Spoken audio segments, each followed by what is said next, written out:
Hi, I'm Ruth, an artist and filmmaker working in the Yorkshire Dales. Today I'm talking to farmers and scientists about how monitoring is shaping the future of natural flood management. Hydrology in general and river catchments are quite complex. NFM in one stream might produce a certain flood risk reduction, but in another place where it's slightly different, it would have a different impact, and being able to monitor and model that is really important. I'm Adam Johnston. I'm an environmental consultant at JBA and I work on the monitoring for Ousewem. Although it's great to go and see things like leaky barriers functioning during a storm, we really need to observe and produce data sets which support and provide evidence that they're not only functioning, but then they are actually providing flood risk benefits further downstream.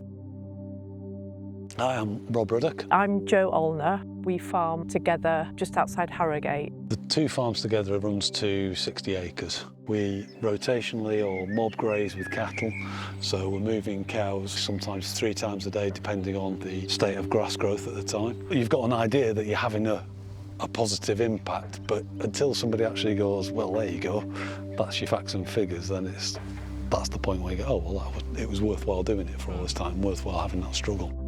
Adam from Ousewem project is looking to install monitoring for soil moisture. Using these two farms is a really great opportunity because they're right next to each other and it allows us to do a direct comparison, controlling lots of other variables, with the only difference being that one has a different land management technique over the last 10 years compared to the neighbouring farm.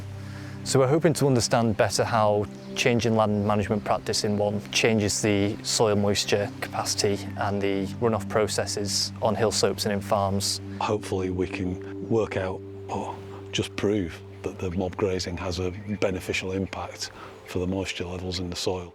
As scientists, we want to improve understanding of those interventions and solutions, and monitoring is important to help validate that NFM is working in the way that it's intended to help optimise the design of NFM features so that we can go back and make tweaks if we need to. I don't believe anything if somebody doesn't give me some facts and figures to back it up, so why should anyone else believe what I'm saying if I don't give them the facts and figures? Investors want to know, is it going to provide the expected impact in the years to come, and that comes from long-term monitoring. Monitoring is not just about going out and collecting vast quantities of data. You want to be really quite specific and have questions really about what you want to answer before you just go out and do your monitoring. Maybe it comes down to NFM practitioners talking more with private and public investors in NFM so that we can prioritise the monitoring to make sure that we are addressing their concerns. The more farmers try this stuff, the more data there is. You've got to take it on board, whether it be good or bad, then at least you can make a decision either way. It'd be really interesting to know if we are doing the right thing or not, and if we're not, then how can we change it to improve things? Yeah.